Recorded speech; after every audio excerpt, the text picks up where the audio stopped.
What if you could level up your life, get stronger, build a business, stay sharp, all without touching alcohol? Well, that's exactly what Eddie Anaya is doing. He is an Army infantry soldier. He's the founder of Island Kava Co. He's a homeschooling dad, a loving husband, and a fitness junkie. On this episode, we dive into the grind of running a company, staying fit, raising a family, and the impact of the military banning botanicals like kava. All right, what's up, guys? So I'm Charles. I'm the co-host of Kava Kettlebells. I'm an 11-year Air Force veteran. I am a self-proclaimed meathead, been lifting all my life, and I love things all kava and botanicals. All right, guys, my name is Heidi. I am the other co-host of Kava and Kettlebells. I have been a certified personal trainer for going on 6 years now. I have enjoyed my journey of gains over the years, and we are also homeschooling our 2 girls. All right, this episode is going to be packed, so let's get into it. Let's go. All right, so Ed, thank you so much for joining us. We're so happy that it worked out for you to be in town and have you over. So yeah, we're excited to talk to you. Yeah, I'm really excited to be here, guys. Finally get to meet you guys too in person.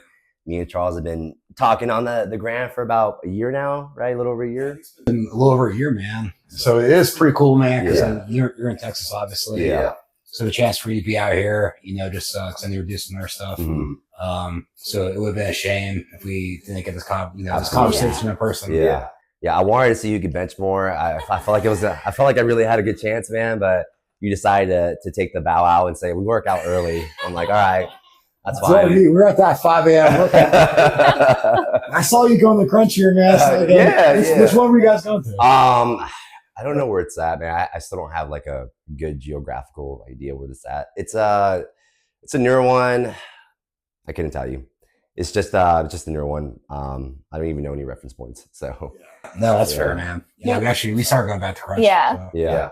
But well, dude, so obviously, for everyone that doesn't know, so Ed owns Island Kava Co, which is a kava brand.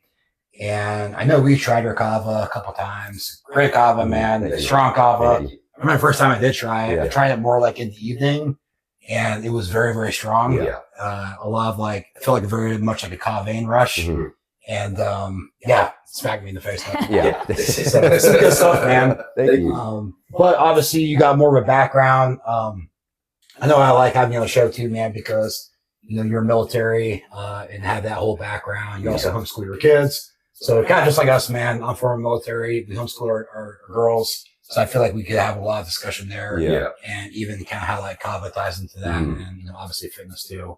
All that kind of stuff. So let's just go ahead and dive into it. Right. Yeah. So we always like to ask, what got you into kava? Right. What really, got you into botanicals in general, but specifically kava, and kind of go from there. Yeah. So I think the biggest thing, right, it was like a process of elimination.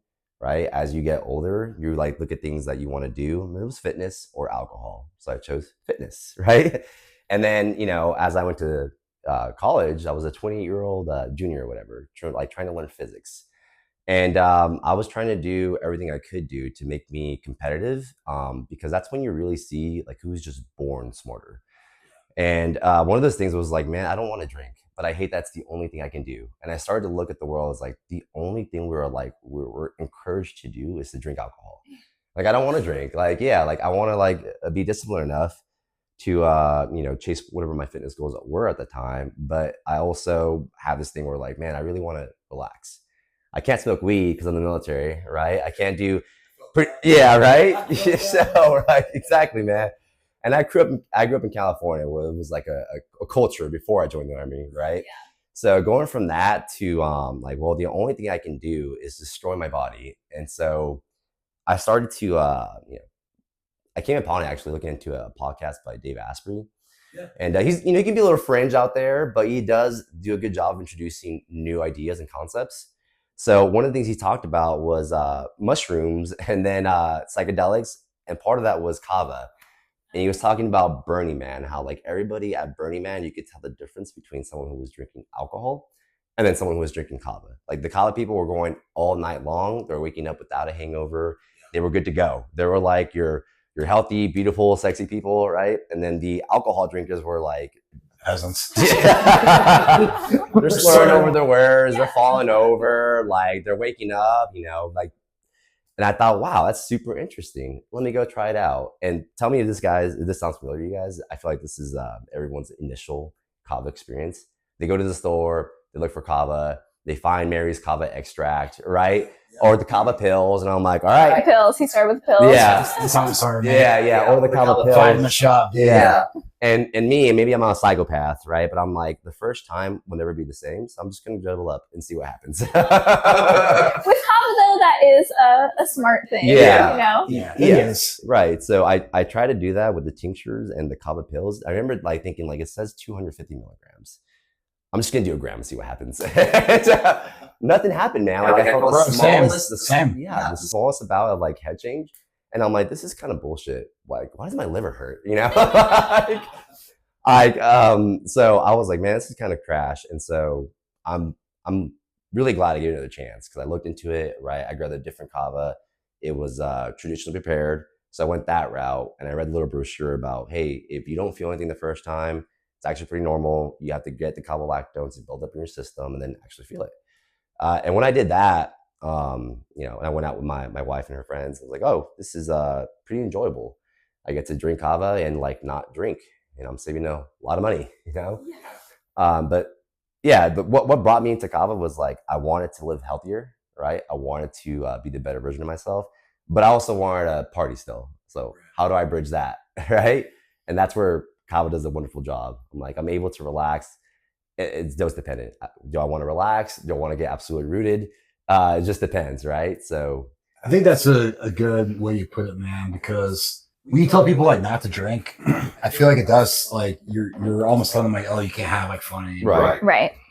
But like it is tough, man, because like obviously you're in a fitness, but like when you are someone who's fit, you know that alcohol holds you back. But it's like we're just like anyone else, man. Like at the evening, like I still want something to like relax. You know what I'm saying? I still want an option, but alcohol just can't fit that option. So what else is there out there? Yeah.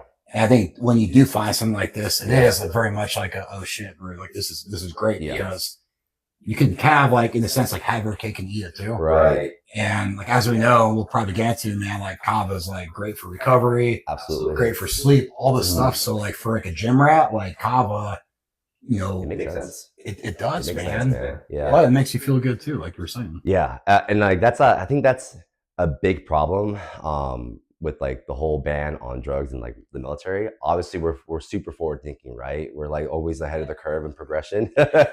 Right. But like a lot of guys I feel like turn to hard drugs in the military because of how long like cannabis stays in your system. So guys who are sick of it, and of course it's a different groups of people who are maybe health conscious or maybe just like partiers, right? And the big thing is like, well, the reason a lot of people in the military turn to like harder drugs like cocaine or pills or stuff like that is because it's out your system in 1 to 3 days versus cannabis is in your system for 1 to 2 weeks. So it's like the military is pushing you towards, well, not doing anything at all, but also like, options out there for the service members are like, I can get drunk and get a, DUI or do something else, And I think that's a great point too, because I mean, you guys both know the military pushes alcohol like so much. And so how was it for you? Like, how did you feel with everyone in the military community who, at least in our experience, is always drunk? Like every military event, they're always drinking. How was it for you to kind of break away from that? It's so a part of your life that you don't even think it's a problem, right? It's, it's like putting your shoes on every day. Like you don't think the shoes are a problem, I remember it was pretty common to get a safety brief about not drinking and driving from the guy who had a DUI. We talked about this. Blast. Yeah. We talked about this, right? Like if you're high enough ranking, we have a zero tolerance unless you're like a 04, then we'll let you get 2 or 3. Yeah. So it's just, it's funny. And then until you stop drinking, you realize that until you stop drinking, you get a little educated on like what alcohol does to your cortisol system, how it makes you more reactive and how like it raises your baseline for all that stuff. You don't put it together. We're like, oh, because we're drinking, like we're in a frat every day. Like we have a shorter fuse. We have like less like critical reasoning skills. and we're just more explosive, right? But it's so normal that an ingrained part of military culture that we think it's like it's standard operating business. That's how we do things. We get drunk, we go on a run, and somehow that's not going to affect us doing this for 10 years, in our careers. I think that, dude, that is something so like, even just like looking back at it right now, man, it is like, it's like almost like, it's like comical, but also like, it is kind of like sad sometimes because I remember from the moment like I went to like my first like squadron, and you go to like in the aviation community in the Air Force, you have like what are called heritage rooms, but they're fucking bars. Yeah. They're full up bars. And the expectation was like, if it's, the duty day's over, you don't got somewhere to be, you're supposed to be in the bar drinking. And like to be like one of the bros, like you have to be in the bar drinking. Right. And like, and I remember it was so tough, man, because I was never like a massive drinker, even like during like college and stuff like that. So I found pretty early that like it just didn't like fit with like working out and all that stuff. And so then going to this like new culture where it was like, fuck, man, like I'm going to be kind of like ostracized if I don't like drink and all that stuff. And you're kind of like, you're in this weird spot to where like you want to be you, but also like you still want to fit in with everyone. Yeah, dude. So you're doing this like weird balancing act. Yeah. And I remember just like even, I heard that the military had a big drinking culture, but I didn't realize how big it was. Yeah, dude, like the extent of it. Yeah. And, like going on like, not deployments, but like TDYs, like, bro, just how people just get blasted 7 days straight. Well, even on your deployments, didn't you guys have like drink tickets? Like every day you were allowed to have like 2 drinks? That's like if you're in places like Qatar or I think even Kuwait. Okay. I think Kuwait had like a 2-beer. Air Force, man, y'all had everything. Just fucking chocolate in your bedroom. Did you guys get a foot rub before you go to bed? Had a little, little robo cleaner in my room, man. Yeah. I remember being in Alaska and like hearing about the barracks and the Air Force, and like, they got TVs in the room. I'm like, they each get their own room. And like back where I was at, like we would share. This right here would be close to be considered a 3-person room. Oh wow. Yeah, a 3-person. I will say, all my deployments, I always had roommates. Like I always had roommates. Yeah, that is true. Oh, you had roommates, man. That sounds fucking horrible, man. Woe is you. Yeah. Really? Was the sink working half the time? I mean, I had someone clean the bathroom for me, but no, like it is funny, man. Because you look at like even like the issues that stem from the military, like injury rates, mental health issues, and like we chastise, we destroy people when they fuck up, but we enable like this culture of drinking alcohol. Knowing damn well, all right, domestic violence, disputes, all that kind of shit that happens, DUIs, all that kind of stuff, man. Adding to mental health issues, like freaking alcohol is the fuel for all that fire. Yeah, it's pushed so hard. So like, I think it's even frustrating that, for a lot of like professions, and we did an episode on this in the past, but like for, military, EMT, firefighters, police. Like how alcohol is so big in those communities, but those are the people who they need a clear, exactly. Absolutely. Kava, like they need Kava. And I think, military, they need Kava the most. And so it was very frustrating for us. Granted, Charles got out right as the DoD banned Kava. We know that you no longer drink it because of that. So how did you feel when the military banned Kava? At first I was like, oh, of course, something that works, so the military is going to ban it, right? Yeah, and I talked about this before with like the credit card processors being NICs for a lot of Kava bars or just online stores. It's getting, for some reason, it's harder to sell Kava than it is like CBD and like things like that, which is weird. Yeah, like the prerequisites to get onboarded with a credit card processor is way more stringent than like CBD. Wow to me. I'm like, and like people like to cite the one bad thing that happened. It was like a liver transplant, and I dug into this and like, so you're telling me in the 20 years that they've collected of Kava research, right? And this is also including the Wild Wild West, like when everyone's cousin had a Kava farm and they were just sending it over. without any kind of like way to check it, right? These crazy like solvents and extra. Yeah, today kava, which you guys know has flavic A and B, and it's bad for your liver. So, like, even with all that, 20 years, I believe they had 5 liver transplants, right? 5, okay, in 20 years. That's like 6,000 days, a little over that, right? And kava was not the only thing that these people were using. Kava extract, so they weren't able to find anything with aqueously prepared kava, traditionally prepared kava. It was all kava extracts, right? Which is like way different than traditional kava, right? Now, switch to alcohol. We have, I believe, last I checked, CDC said 45,000 liver-related transplants from fatty alcohol liver. Bro, it's crazy. It's crazy, man. How even every things, year, like, but like not even just kava, but like just because like, it is in the space, but like kratom and stuff, like it gets so much flack from the general public, but yet like it's completely normal to walk into Walmart or whatever, wherever you are in the country, whatever your grocery store is, and go get a 12-pack of beer or get hard liquor, and no one fucking bats an eye, dude. Yeah. No one. Like it's normal. Going back to your heritage room, we had something similar where like when I remember being the recon platoon, which is pretty cool experience, but I remember like as a private, it was like, oh, your first time on the range, 6-pack of beer. Right, buy one for the squad. Yeah. Oh, your first jump, all right, you're the squad 12-pack. First flight, have to give your instructor a bottle of alcohol. Yeah. Or and once you pass all those gates, then it's like, hey, we're done with the range, with the field problem. Let's go clean our guns and drink some beer. It's just constantly going.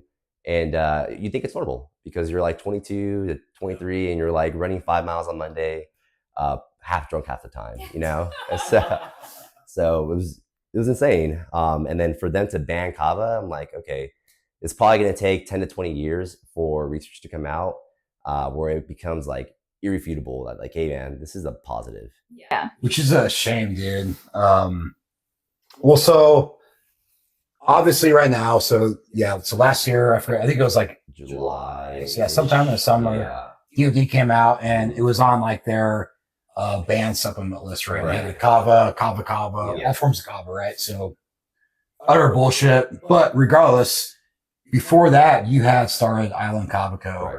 And your kava brand. Mm-hmm. Now, I want to talk about, from 2 perspectives, man. So like, put on like your entrepreneur hat, like how you kind of saw that, like, I guess, did you see it as like a viable business? And also the fact that like, being in the military, all that, like, how was it, additionally juggling, starting a brand, starting a business, because, we talk to brands all the time. We owned a small business in the past. Like, it's a lot of work, bro. Right. Especially like when you don't have a team, you're 100%. doing all the freaking jobs. Yeah. So what made you start it, and then how was it, building that? Yeah. So what made me start is, I started off doing Amazon online, right? And went with the resale model, switched to private label. But I wanted to do, like, I wasn't passionate about it, right? And I just kept thinking about what I wanted to do. And to me, it was like, well, what do I like enjoy doing that I could enjoy doing for the rest of my life? And also find a way to make income off of it. Yep. So I kept digging through the process. I'm like, well, dude, I love kava. Like, I love kava. I love that it makes so much sense to me in terms of fitness. Like, I can't expect to be the best, come home after a gym session and then drink beers like I used to, right? That was like, for some reason, I was like, dude, I just did a good squat session, laying on my couch, drinking beer. Isn't that like crazy to think that? Not knowing, especially because at that time I was competing in powerlifting, I was competing in strongman competitions, and funny enough, I competed we have a U.S. Army fitness team. I got on the invitation to go compete for that team.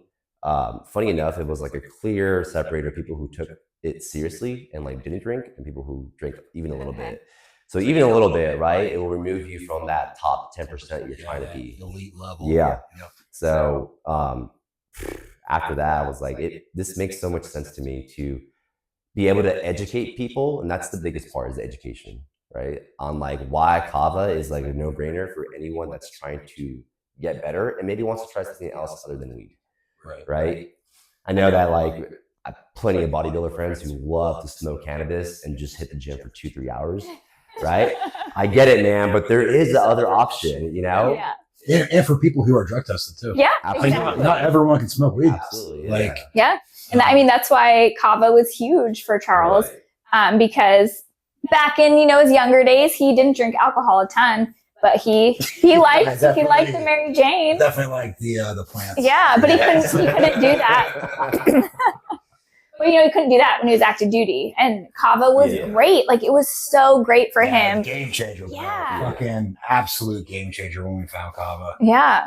Did you just find Kava together? Was this like Knows him. Okay. No. I was like legit searching for alternatives, man, because I was like, bro, like this was probably, I don't know, maybe like 5 years into the military, and I gave up, like, wasn't drinking. Yeah. Stopped. My last drink was in 2015. Okay. But like I really missed. I really miss smoking. Right. And I was like, man, I wish there was something that kind of gave me like that relaxation, head change. And I remember just like searching. I found Kava, and I went to it was a fucking vitamin shop, and I was on a TDY, in Alabama. I go buy the capsules, took like the whole bottle. I was like, I don't feel shit. But then we went to vacation in Miami, went to the Kava bar, got the actual real shit. Nice. And we're like, all right, this does something. Yeah. So when you did start Island Kava Co though, so you came from, what sounded like a white label, like kind of operation with Amazon, and you want to do your own specific thing. Kind of. When I started the Kava, I had no idea how important the supply chain was. So like, there is very few regulated Kava exporters in Fiji. Like that's where I do most of my work, right? Is Fiji. And there's you don't know the questions until you do the research, right? About all the things that are required to make sure you can consistently produce good Kava after every shipment. So that was a big learning curve for me. Like talking to literally probably close to 100 suppliers by now, and like weeding out which ones are just selling snake juice and which ones are going to sell you like actual Kava, and learning how to deal with island time. Island time, man, and just business is done differently over there. So it's been an experience. I've talked to several people. I've made some friends that we both had mutual friends as Kava exporters, and learning about like different regions of Fiji that has the Kava. What to look for when it's not pure, how to conduct the testing for it, how to make sure that wherever region they grab it from, it's that consistent, conglomerate of farmers. Because Fiji doesn't really have too many single cultivars like Vanuatu does. Like Vanuatu is known for, like it's like coffee. You have Starbucks, Dunkin' Donuts, whatever. But Fiji is just like Vanalawu, I believe, is the big island. You're from there. You're from Sabu Sabu. And if you don't know the export as well, like they depending on how much you know them, they'll talk to you about like the export process, what type of machines they use, if they're using like the old rusty machines that pound it, or they're using like the new stainless steel that's way more sanitary, right? So that was and that's a big issue too, man. It's like the testing the Kava right now, E. coli, salmonella, all that kind of stuff, man. And the actual Kava that people don't really think about. And there's a lot of scammers that are in mainly the Vanuatu side. There's a lot of middlemen who are like New Zealanders or Australians. And, I've had... There's a lot of Kava drama with New Zealand. Dude, oh my gosh. Yeah. Also, the Australians are a little more like assertive. I remember when I just started, I was like receiving quotes. I asked the guy, I did the math. I'm like, well, it should be costing this much. And he's like, in his Australian accent, like, buddy, you've been drinking too much Kava. Come talk to me when you're serious, right? And I'm just like, and those prices were very like marketable, right? And he was just like, again, the middleman, right? So when currency exchanges to something that's more similar to US, the prices double up. And I'm not sure how many guys you know, but like the reason is because Kava has changed communities in the island. Like they went from being like these broke like neighborhoods to having roads, having infrastructure, because Kava sells like at 20 times the gross revenue for everything else they grow. So it's been massive for them. So the temptation to like undercut somebody is there. Well, I mean, And that's one thing too. And we actually had a good discussion with this with Douglas LaRose. He's the executive director for the Global Kava Coalition. And just about the fact that there is some, I guess like drama, people saying like, oh, like, like Kava's being like culturally appropriated and it should be within the islands. I mean, you get the fact that like it's already like it's out there, man. Yeah. Like, it's on Amazon. There's massive brands. Yeah. Kava bars blowing up. So like cat's out of the bag.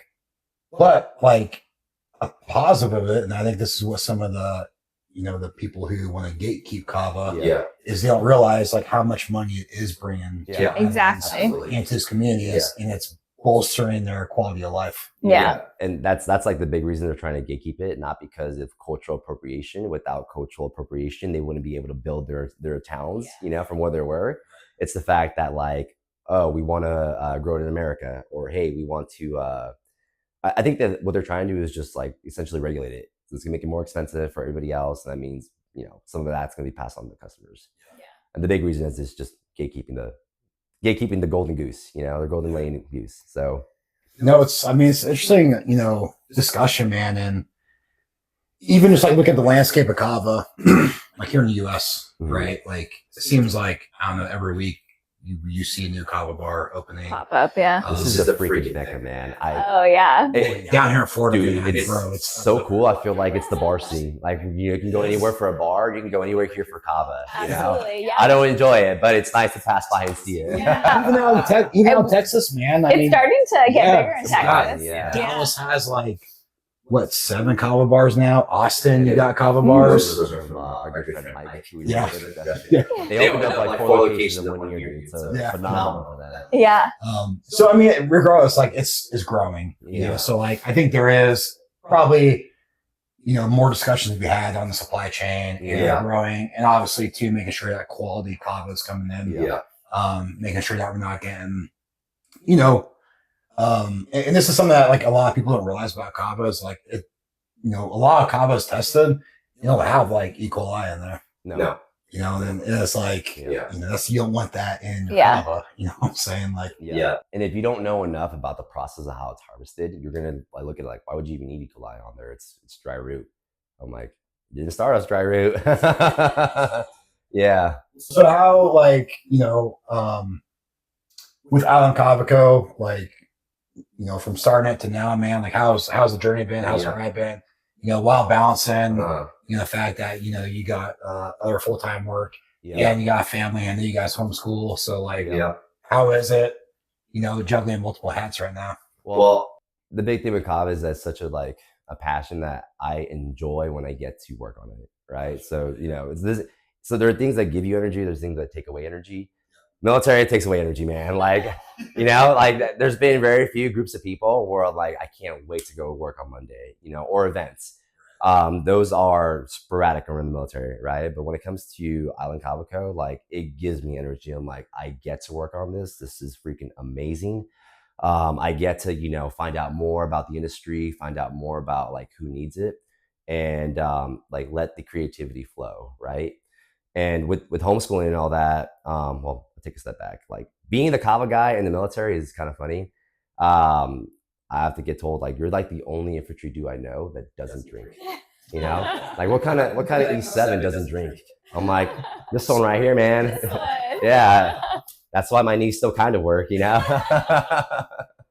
So it's accepting that identity has been it's been nice, right? Because when you start off, like obviously you probably experienced this, like military dudes are not the most supportive when it comes to doing something out on your own. Right? Yeah. So there's a lot of ego involved in military. There's a lot of, and this is, I guess, transferable to any career, but there's a lot of people who don't even try because they're afraid to get like found out by their friends that they failed, whether it be like whatever, Ranger school, your captain's course, like whatever, people don't want to do it. They don't want to volunteer their hand for it because if they find out, like if they fail, their friends are going to know they're actually frauds. That's the mindset that comes with it, There is a lot, and it's tough, Max. I look back and like, I liked being around because the military, and especially depending on the unit, very high performing individuals, like best in the fucking world at their job. But there's a lot of ego with it. And again, it's a very, very specific job. So when you do try to do other stuff on the outside, like I remember like when I started our sports nutrition business. Yeah. I had people like be like, "Oh, is this like another MLM or are you making this like in your bathtub?" And it's like, fuck, man, like you could be supportive. Right. Yeah. You could buy my product. Yeah. You could, like, And I think that was the most annoying thing too, is there were people who did support us. I don't want to say no one did, but most people, they just wanted free product. And it's like, we're trying to, I'm sure you run into this as well. Like we're trying to build a business. And if you really wanted to support me, you'd purchase from me. Yeah. And instead you just want me to give you free product. As if people hear that you're starting a business, they think you're instantly like making money. Yeah. And here's like a PSA for everybody out there. Revenue does not equal profit. Yes. Okay, this is a crazy concept, right? If someone makes $100,000 in revenue that year, they probably made anywhere from $30,000 to $50,000 in profit, and that has to go reinvested in the business. Yes. I think a lot of people have never seen a P&L statement before. No, they just don't get it. No. Like, oh man, you're making money. Yeah, I'll talk to people about that, and there was like, yeah, I made like this much money. It was like a little over 100,000. They're like, oh, bro, you're rich. What are you doing here? I'm like, I'm like, no, I'm not, dude. I barely pay myself, Yeah, it's the same thing though. I've had people come up to me and like ask for free product, right? And if by the way, also another PSA, if you guys have friends who are doing small business, be a friend by supporting them by paying it for full price and like leaving an honest review, Yes, leave a review like that alone. Yeah. Brings me back to like a thought I had. So like with that being said, man, it is a passion project for you, but like, have you found it like detracting from anything? Like, because it is a lot of work. It is a lot of work, so with everything you have on your plate, like, has it detracted, or have you fully found that, like, at least in this stage right now, in the past, because you've had Island Kava Co for what, almost 2 years now? It'll be I think 2 years here in the summer. Okay. Coming up, So kind of like that spot where you got kind of your ground on your feet now. Like, is it still manageable, or are you having to do other things now that kind of like I guess help with operations, all that kind of stuff? Yeah. So there are times where it's just the entire day.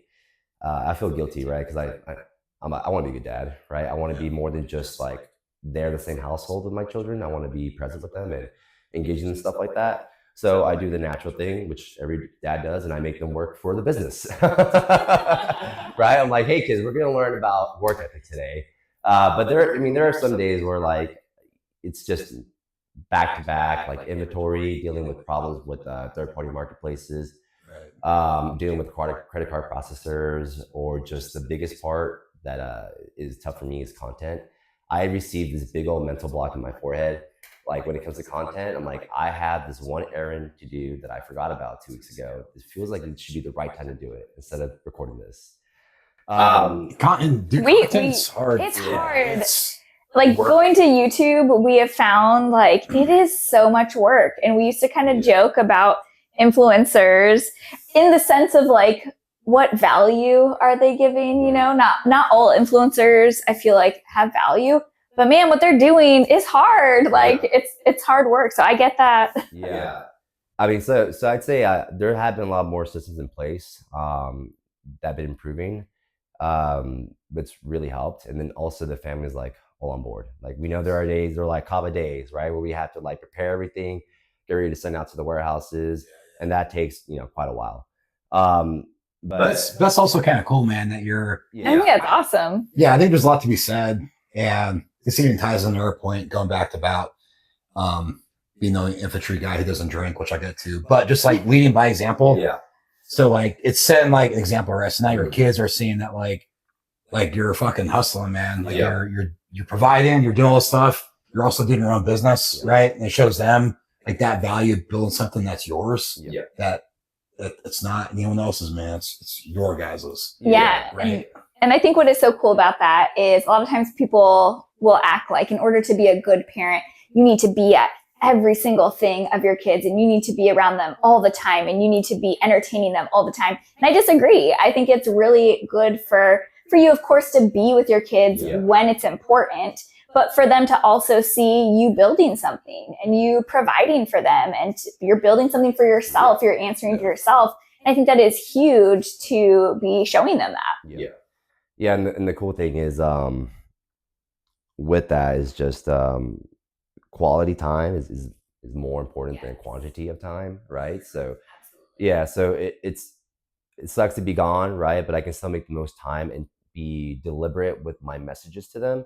And sometimes it feels weird, man. Like, why am I talking to my kids about lessons as we're going for a walk? But I feel like that's the hard thing to do as a parent, right? It's like, I'm supposed to pass on the knowledge that I've acquired in my life thus far, pass it on to my kids, and make sure they understand it so they can use it in their life, right? They're not supposed to start at the level I started off. They're supposed to start off the level I'm currently at, so they can build off that. That's the goal, I think, for every parent, right? But to answer the question, it was like, Kava has also made it very easy in the lifestyle around it to kind of do all these things, right? Because I'm not drinking, I can wake up at 5 o'clock. You know, because I'm not drinking or partying or, you know, really change my outlook on like what I do, it's easier to have a schedule, right? And so it supports that. So it's hard. Of course it's hard. But you find time and you take out things that don't bring value. Does alcohol bring value? No. Does, wasting time watching Netflix bring value? No. So it's super easy to cut out things that when you have really good goals that you really aspire to, it's really easy to take out the stuff that isn't important. I agree with that. Yeah. I like that. I think a lot of people too don't understand that. I think that is what's frustrating about, I won't say like low performers, but I mean, you can say it. Yeah, You call a spade a spade, you know? But like, I can't stand talking to people about anything, and they're like, "Oh, well, I don't have time to work out, or I don't have time to learn how to, invest and use my money correctly and stuff." And I'm like, "Well, okay, like, what'd you do this weekend?" "Oh, well, it's football season, so someday I sat around on my ass for 8 hours watching other guys throw balls around." And I'm like, "Well, so during that time, you could have got a 2-hour workout in. Yep. You could have spent maybe 2 hours, on YouTube or, whatever, researching, how to invest or start a business or whatever it is to better yourself.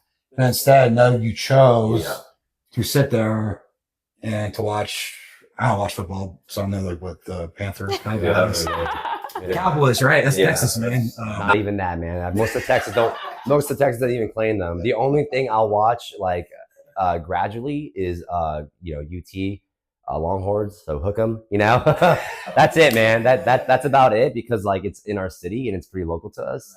But like other than that, I'm the same way, and it's pretty frustrating. I mean, especially I'm sure for personal training, I've done like on the side in the past, right? I cannot deal with excuses, right? Especially when like you're doing it as a mom, you're doing it, as a personal trainer for other people. On top of that, maintaining yourself, for them to say, "I'm tired" at the end of the day. Well, no shit, man. Everybody's fucking tired. Trust me, he hears it from me all the time. Oh And that was a huge, I am honest about this, about myself, and my family will say this as well, but I struggle with empathizing with people.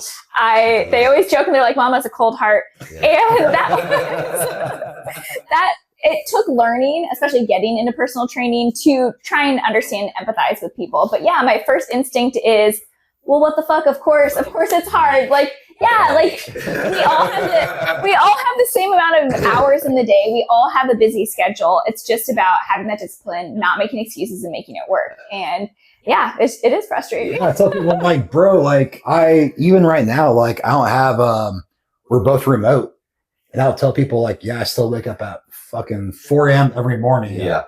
And they're like, "Well, like you're remote, I got a flexible schedule." I'm like, "Well, no, like I want to get shit done. I want to get my stuff done." Absolutely. And then when I go do my job, my stuff, like I want to maximize my stuff and my value. So like, no, like I'm not going to sleep in until like 8 a.m. and fuck off and stuff like that.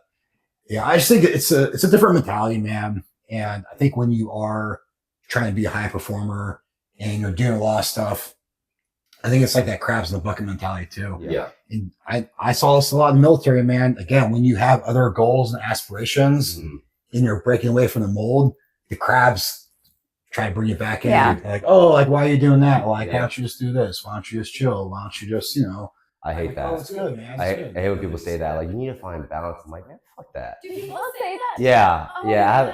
my I have like a, I feel like you have a ton of balance. Yeah, I'm like, what are you talking about? Like, they associate the word work like negativity. You know, I'm like, no, I think it's fun. Like, what are you talking about? Like, they're like, oh, but you have to find balance and life's not about work. I'm like, that depends. If your work sucks, then sure, I would definitely make the most of your life because that's all it's ever going to be, right? But if you have actual goals, right, then it's going to be work is fun.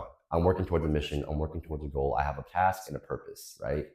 And another thing is like, both of you guys are regular people, right? So you guys doing whatever you have to do, you realize that there's nothing special about you. You just, which is why like I see like anybody else telling about their problems. I'm like, I'm a regular person, dude, and I'm able to create all this. Yeah. Like I am, below the percentile of the average human capacity. So if I'm able to do this, it means that everybody else is able to do it as well if they put enough work ethic into it. That's actually funny. That's a great point. That's just because I saw the first farm makes me think of Andy Frisella. Yeah. I know he said that quite a bit. He's like, I'm no better or different than anyone else out there. He's like, yeah, I built all these brands. But I built it. But he's like, but I'm no different than you. I just put the work in. Right. And he's like, if you put the work in and you're consistent, like it will come. Mm-hmm.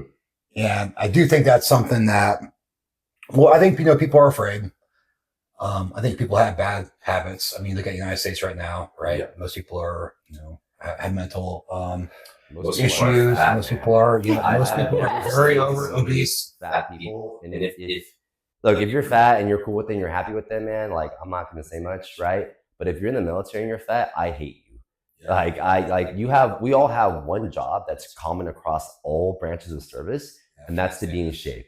Yeah. How do you fail at that 365 for years on end to like, you have to, have a freaking belly hanging over. And if you're in a position of leadership, I hate you more, like I'm going to salute you. I'm going to do whatever I have to.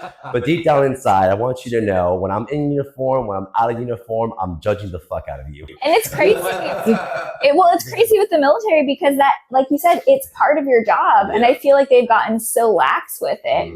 When I feel like 10, 20 years ago, there's no way that you would have seen that many overweight people because it's part of your job. When I was in the young wee private and I was wearing BCGs and was 50 pounds lighter, I remember going to my platoon and there was one fat guy, maybe two fat guys for the entire company, right? And he got roasted every day until he got hazed, he got bullied, like, why are you so fat? He's just like daily, right? And like even those guys, the team leaders, would be like eating with them, like, you're gonna fucking fix this, man, because I'm disgusted looking at you. There's a lot of negative encouragement going on, right? Not anymore though. There's a long way though, too, man. At the same time, like, in I think civilians will hear this and be like, oh my God, horrible. But like people gotta understand, like the military is a very different beast, and especially if you're in ops units. Not like this is not hating on support and everyone else, right? It's just different cultures. You can hate a little bit on it. Yeah, I hate a little bit, like, but it's very different cultures of operators versus the rest of the military, and it is something where it's like, yes, like the communities I come from, man, like we eat each other. Like debriefs, are horrible. You're getting chewed out in front of the whole crew and stuff like that. But we do that not because we don't like each other, but it's to make you fucking better.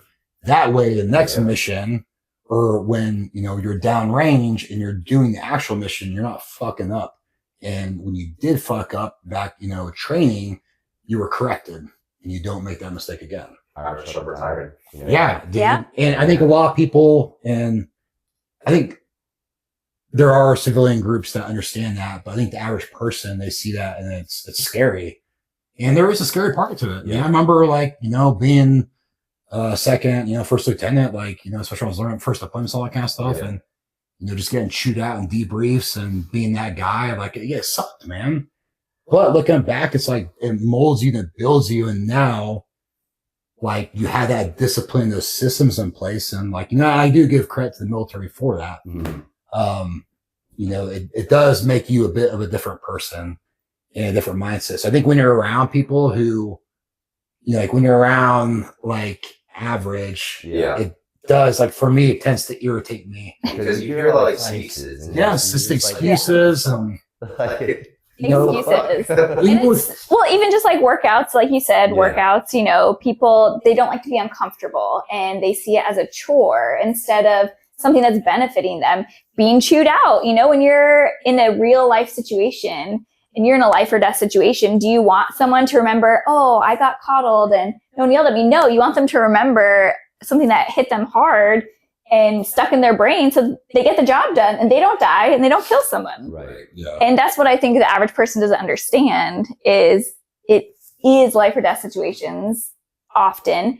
And those people they've never experienced anything like that before. Well, even like with like alcohol and like kava, like I talk to a lot of people still and they're like, oh, well, like, like I like drinking and it's fun and like I get to celebrate every week. And it's like, what are you celebrating every week? Yeah, what'd you do? I finished my work week. I went to work. Okay. Like, Woo.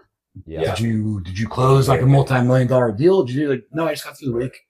So I deserve my alcohol. And it's like, It's the whole trophy for everyone. Talk about Andy, like Priscilla, that's where I kind of start to put on my tinfoil hat on, right? And I'm just like, let's just go ahead and numb the masses so they never achieve their true potential. They make excellent workers, right? If you're current, like cause you guys have been through this, right? Where you have something that you should be doing and you feel like your body wanting to do something else. Like the hard stuff, your body's trying to turn away and you feel like a breakthrough when you did a workout you really didn't want to do, or you committed to some long-term goal that you really didn't want to do. And at every corner, there's been the thought like, I should just, fuck this, I'm grabbing a beer, right? That has been echoed for fucking generations in the military. And it's like preventing guys from being the best they could be. 100%, man. Yeah. So you brought up a good point is creating good workers. And that's what I don't think people realize is that is how our society was designed, was to create good workers who would follow directions, who would be distracted and wouldn't question things. Yeah. And that's one reason why we pulled our kids from the school system. So our kids did do traditional school system and we pulled them. And that's another thing I don't think people realize is traditional school system was designed to create factory workers. And so we, just finished our first year of homeschooling. Oh, you guys did? Yeah, so that's been awesome. Oh, yeah. It's been like Yeah. amazing change, man. Yeah. What curriculum are you guys using? So we are using Time for Learning, which is, it's a computer-based one. And I was a little hesitant at first just because, we don't like them to be in front of computers all the time, but they were in front of computers all the time at school anyways. Right. Like they would stick tablets in front of them. They would put them on the computers all the time. And so, yeah. Here they do it for like 2 hours in the morning. And then the rest of the day, man. They can do what they're interested in. Yeah. Doing stuff. That was one of the big beliefs I had to like shatter is like, I don't need 8 hours to teach my kids. And then people who like are judgmental about it are like, oh, you're going to teach your kids? That's a lot of responsibility, or, that's going to be really hard. And of course, like committing time to do it is hard, but one, you should always aim to develop yourself better so you can develop others, specifically your family, right? But two is just like, I don't need to be better I don't need to be more educated or specifically trained to teach 34 kids to be better, than teaching my 2 kids that I personally know. So I can customize the way they learn and like make sure they understand everything. And if they don't understand anything, they don't have to worry about hiding their hand because they don't want to be judged by their peers, right? And not understand the concept and move forward. What do they do in school? They just fucking push everybody forward. Yeah, dude. And my thing too, man, it's like, even like I'm back at school, like there's so much stuff that's not taught that is what you do in life. Like, do y'all remember the Pythagorean theorem? You can't even pronounce it, so yeah. Talking about Patagonia? They got it. And like, I will say, like, I'm not shitting on education because like, I did go for like my master's degree, then I'm still like debating doing my PhD. So like, I'm not shitting on education because that'd be very like, contradictory of me.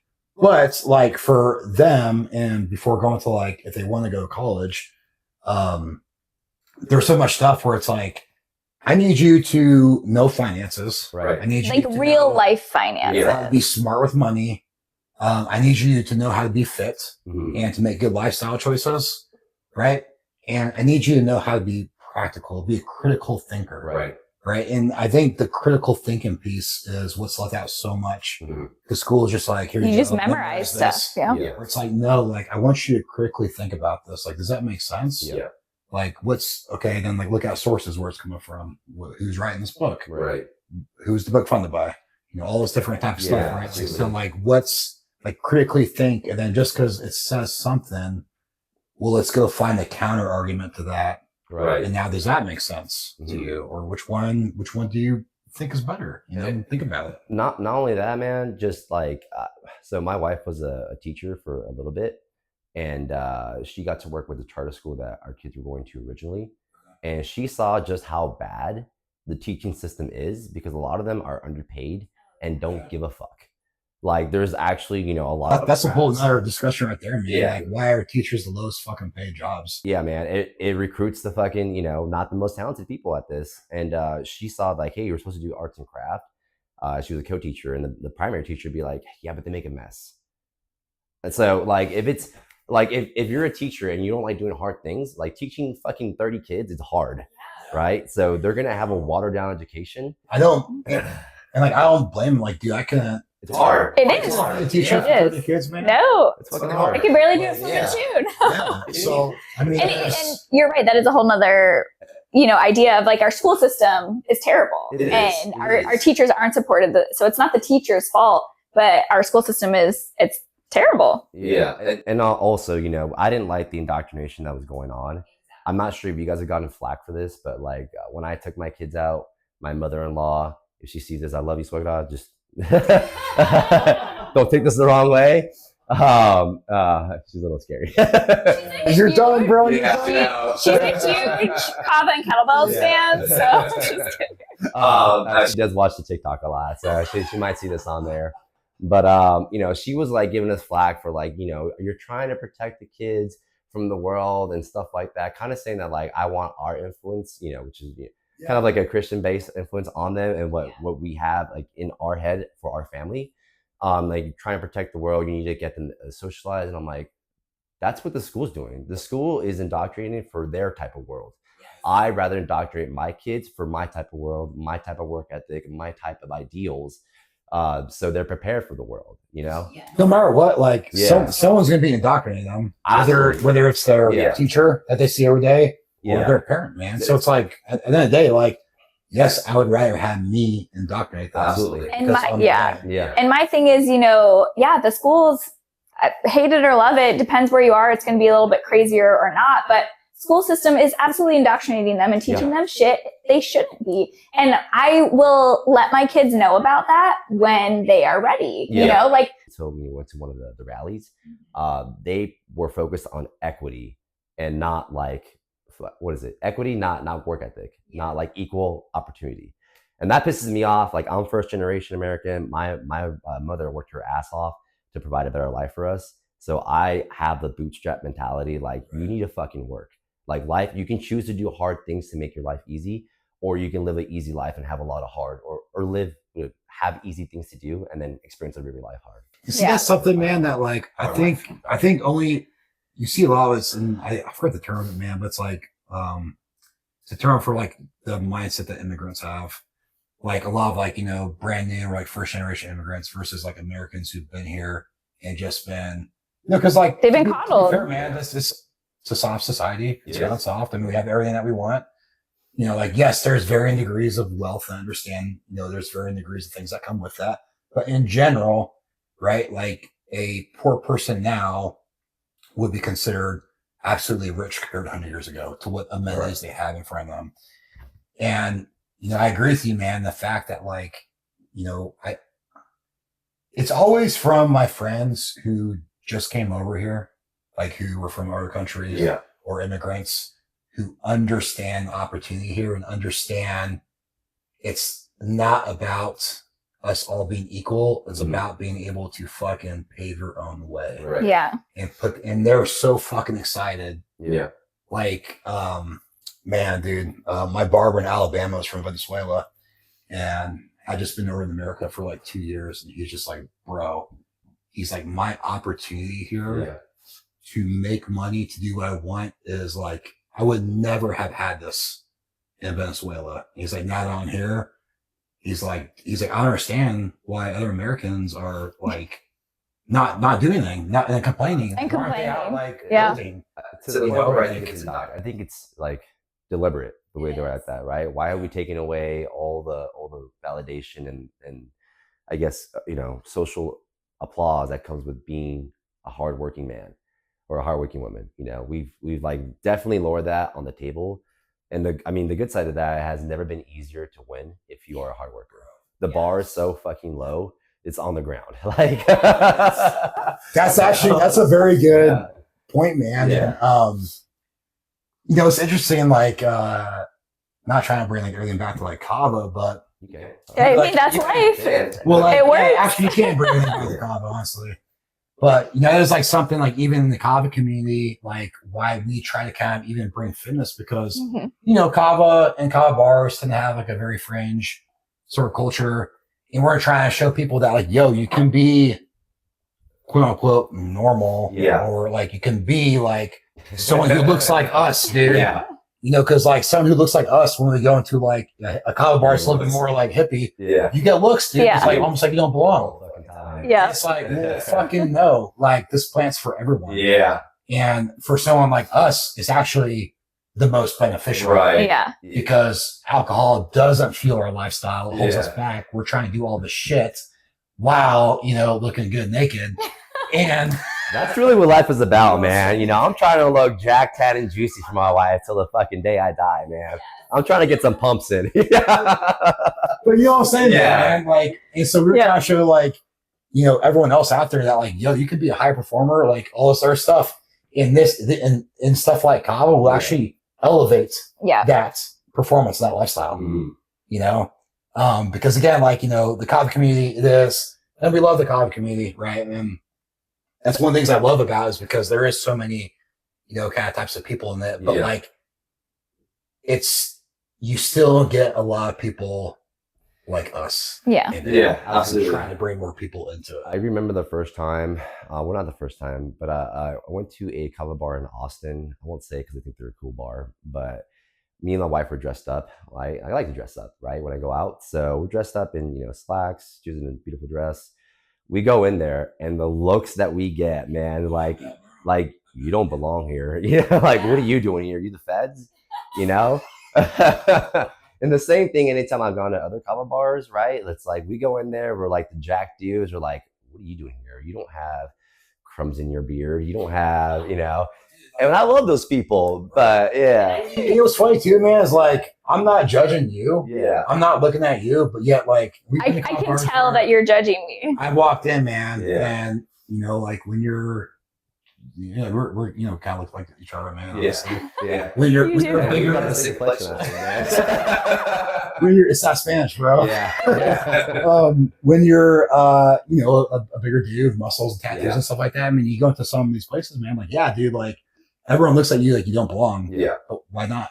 But I think that's that's what's been cool about this journey is because, especially in our early Kava bar journeys, we would walk into Kava bars and feel judged. And so it's been cool to break down their walls also and let them see that we are normal people. Like you said, we are normal people. We are all normal people. Like there's nothing crazy about us. Yeah. And so I think it has been cool to be able to connect more. The community is so welcoming. And once we talk, when you go into Kava bar, once you actually talk to people, you realize we're all just the same. And so that has been cool. 99% the same shit. That's kind of what I like too, is like kind of the ego goes away when you go to a Kava bar.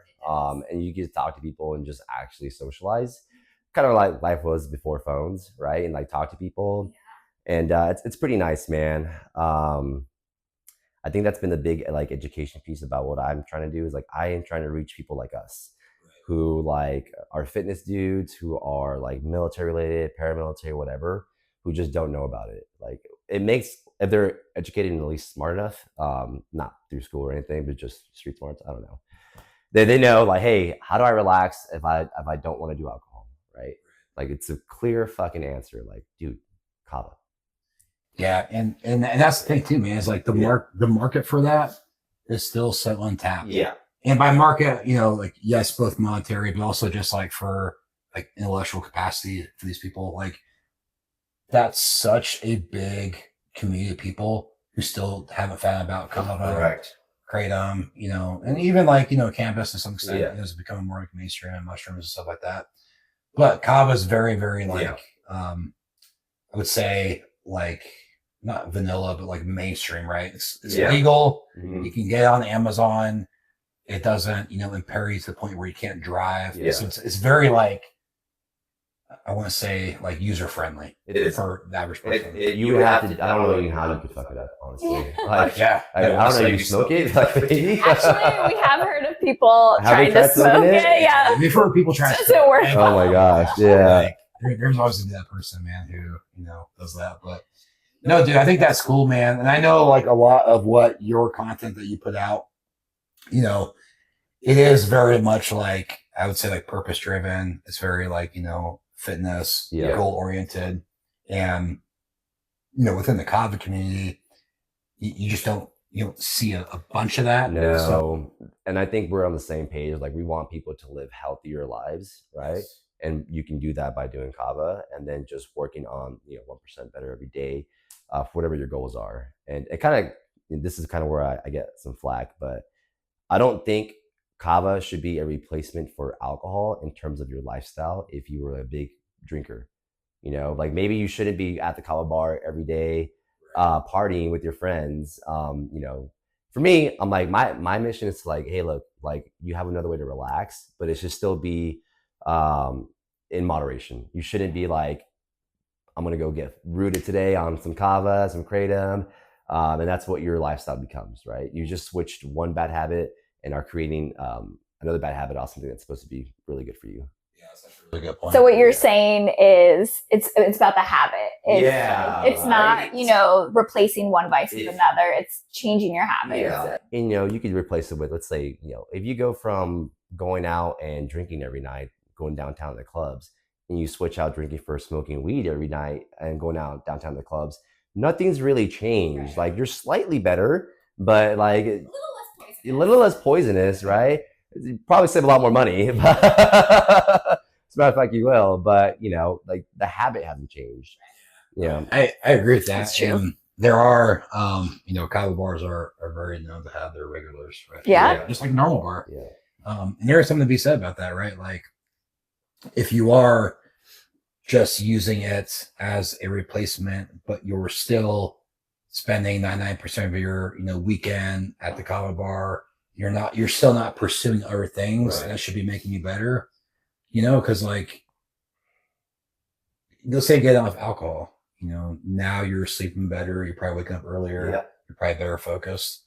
Kava helps you sleep better and stuff. But if you're not changing your lifestyle habits, and like you said, you're just getting, muddy every single night, man, and every single day. And it's kind of like, kind of lost expensive, man. Yeah. Expensive, man. Yeah. The mocktails can be kind of expensive. Yeah, and that's why, we did an episode about like why not to go to a Kava bar. Yeah. We love the Kava bar experience, but it's a fun thing. It's a treat. It's not something we do every day, but purchasing, Kava that you have to offer and making it at home and not getting as muddy, Right. You're going to save so much more money. And I think you're going to be able to sort of not tolerate it, but pace yourself better. Yeah. So speaking of making Kava at home, I know that there's actually like a lot of anecdotal rules that no one's ever proven, right? One of those is like you can only have Kava prepared for 3 days before it goes bad. Have you guys ever tested that? So I think the longest we've had Kava in the fridge for is probably like 4 days. Yeah, and it definitely gets a little like skunky and sour. It's a little sour. Yeah. Maybe it's different because when I had tried it last July, I had used the French press method, and you allow it to eventually the root, I think, gets so heavy from the water it goes down to the floor immediately. So you're able to press it and have the Kava root there on the bottom. I remember like trying it out, and I had it there for almost a week, and I was like, I'm gonna throw that out. And I thought about it, I'm like, or this could be a science experiment. Let's try it. And yeah, dude, and it was potent. So I'm not sure if maybe because I had the root at the bottom, and it wasn't intermingling with the rest of the water as much. But it was definitely just like cold brew strength, you know? Yeah. If we are like having people over, or if we're doing like a big batch, we'll make like a big we'll grog. make like a big grog of it. Yeah. But a lot of times, like a lot of the days, man, we'll just use like the ollie ball, and we'll just do like single serve for as much as we need. Yeah. And honestly, like, not saying, and like this sounds like lazy, like to do kava trishul, Right. You take out the bag, you do all the stuff, like it takes like 10 minutes. It does. But like, with a ollie ball, this is like a ad for Kavafied. But like, it's so easy just to put like 2 tablespoons in there, shake it up, and like single serving of kava. Yeah. If you don't find that relaxing, the preparing it, it can be kind of a pain in the ass to do it. And that is a good point actually as well, because I know, traditionally preparing it, that's part of the process. Right. Like that's part of the kava experience, is preparing it and putting your intentions into it, and that love into it. So you are missing out on that for sure. And so I do think that is part of it. But again, that goes back to what kava experience are you wanting? And sometimes, just want a quick kava, then it's going to be a different intention. Where do you guys land on that spectrum? There's people who are like, you're disrespecting the root, and there's people who are like, capitalism, baby, it's adaptation and go, I mean, I think at the end of the day, good question. Like, you're going to ingest it no matter what. You could say that tinctures are disrespecting the root. Right. Yeah. You could say all the seltzers out there are disrespecting the root, because it takes it and puts it in a very adulterated form. All the kava bars out there are making, mocha, frappa, kava. It's like 300 calories per drink, man. Yeah. That's because at that point, you only taste it. You only know what it is. No. Yeah. I mean, it's got kava in it, but like, it's so far removed. Yeah. So, I mean, like, I think for us, like, we know what kava is, we know the culture of it, we know where it comes from. So, like, there is a massive respect for, even the average, you go around a kava bar, you tell a lot of people, like, and you tell them, like, hey, do you know where this comes from? Oh, it comes from South Pacific. Well, like, well, no. So, like, it'll come from, like, Vanuatu or Tonga. There's Hawaiian kava, Fiji kava. Do you know what it takes to harvest a plant? These guys will literally trek up there barefoot with machetes. First of all, the plant, it's got to be grown for at least 5 years. Yeah. To get there. It's massive. Big ass plant. Then you got to take it out. You got to get down to the roots, all this stuff. So it's like, I think even just respecting it is just knowing where it comes from, knowing the process. Yeah. You know what I'm saying? And I do think, to the extent, a lot of that is kind of lost, especially at kava bars, where just people have. It's super strange that some kava bars don't even have like what country they're from. Some of them will just say noble kava. Yeah. I'm like, most of them. Where? Honestly, most of them do. The kava should be double. Yeah. Yeah. All the kava that we're drinking should be. Yeah. I know there are some people who drink the 2-day kava, which this is no discussion, but the kava you're getting should be noble. Right. Yeah.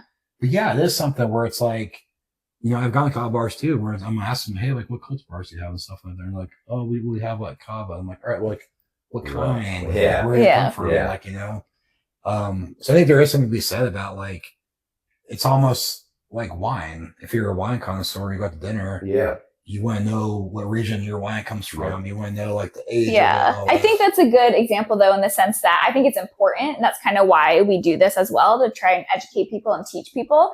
I think you need to know about it in order to respect it. But just like wine, just like coffee, I think it's okay to use it in a quick way, to not do it traditional, to have the extracts if you want.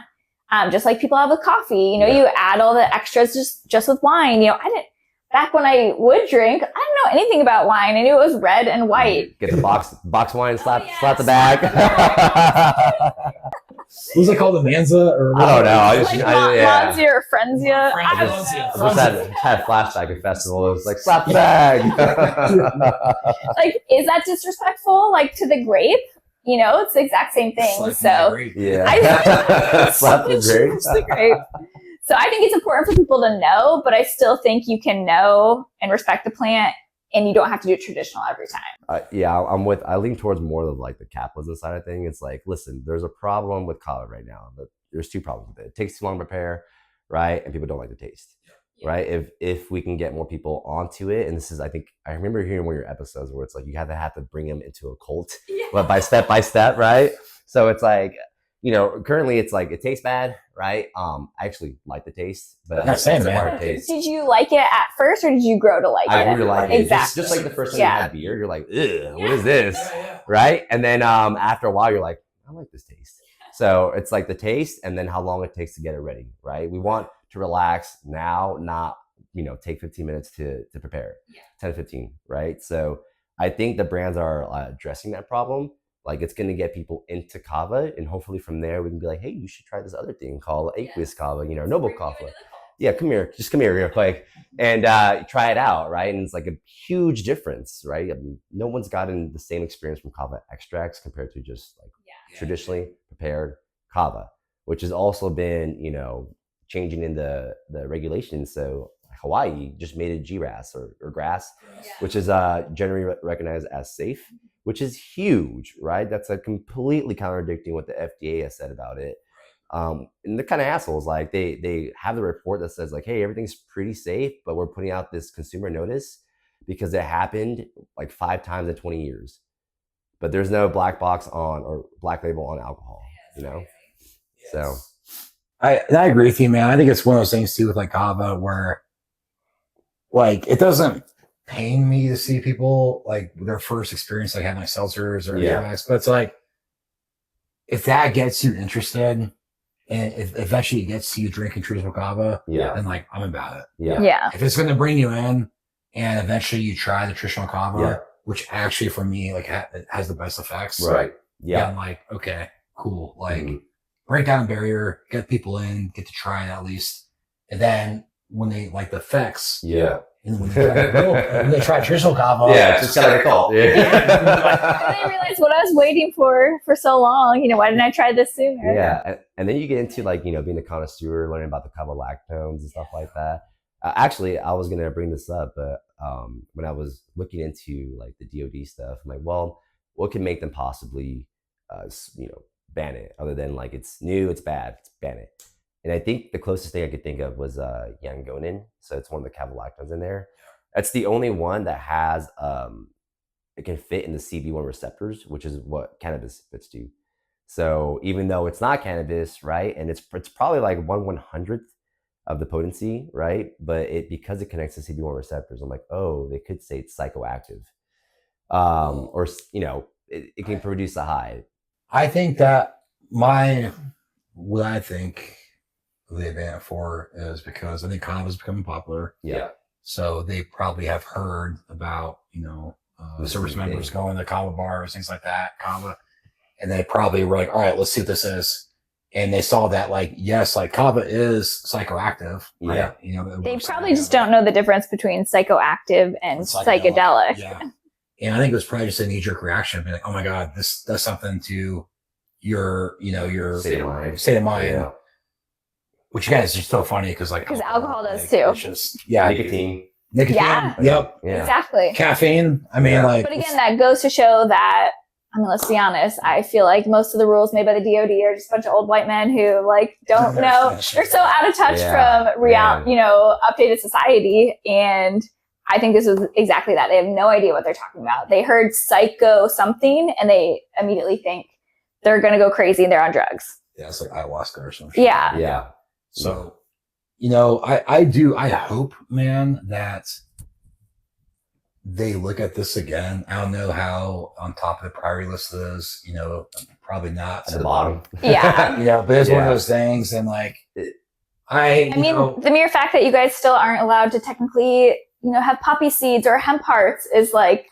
So they're actually doing research on that. When I was doing the Army fitness team, there was a captain there who was recruited by the Army to conduct research cannabis on soldiers. So I did hear about that. Actually. Yeah. Okay. Yeah. So that I met her and she told me that like they actually recruited her to see the benefits and effects. I can guarantee you they're all good and they're like, but it's cannabis. Yeah. But I do think that's an interesting step that they're at least trying it. But it's tough though. It's like the federal, because you might have like soldiers in California and Colorado, Arizona, where it's legal. Right. Then you got Alabama, where soldiers in Alabama. Yeah. where it's nothing's not. legal. So it's like, then how do you? Yeah, it would just be like a regulation fucking nightmare. That's a whole nother like discussion on like why like cannabis are illegal, all that kind of stuff. But no, dude, it is something where like I did see it and I was like, bro, it's like it pains my heart because like I love kava so much. Yeah. And to see that like it's just so it's beneficial. scaring, Yeah. People in the military. Most people need it the most. In my It opinion. is. Yes. Maybe I'm biased, right? But I was like, they really do. Yeah, like they same, do. even with cannabis as well. Mhm. Like military of all people need to be pushed away from alcohol yeah. and encouraged to take botanicals. Yeah. And so it's, in my opinion, I think it's so sad that you guys need it the most and aren't allowed to partake. I think the research is like 10. Well, I think the acceptance is like always 15 to 20 years behind. So in like 2040. 2040, you'll probably be able to do like that fucking cannabis light, like Delta 8, whatever they call it, You'll be allowed to have like one 250 milligram capsule kava per day. Yeah, Dude, not be Something like, ridiculous can't like that. get too fucked up. The stories that will come out with is like, that shit makes you crazy. Well, dude, I guess as we tie things up, man, I guess, first, like, we'll tell people where they can find you. Yeah. So the social medias, websites, everything like that, man. Yeah. And then just, last words. Absolutely. Yeah. So my Instagram for the brand is Island Kava Co. You guys can also find us on islandkavaco.com. And then just last things, it's finally great to meet you guys. I feel like we've been Instagram buddies for like a little over a year. So it's weird standing here. I feel like I'm meeting celebrities, And then I want to say you guys are doing like a complete, huge service to the industry, especially like you guys being fitness people. More people who want to live healthier and have healthier choices need to hear from people who live it, right? So I think what you guys are doing is fucking phenomenal. What you've done to just about every kava bar and kava like brand out here for free should not go without fucking like applause. So thanks for everything you guys do. Thank you. For sure, man. Yeah, dude. Crazy that you're down here for a while. Yeah, This worked out so nice. Like, and so yeah. happy Man, we were able it to. would have been a shame if we didn't get something. So excited to get this out. And yeah, guys, Island Kava Co, like I said in the beginning of this episode, we've tried before. It's pretty strong kava. And Yeah. we'll link it all in the description. So check them out and drop in the comments what you think. All right, guys. We'll see you next time. All right. See ya. Welcome to Kava and Kettlebells, where we talk about kava, fitness, and life. Let's get kava-fied.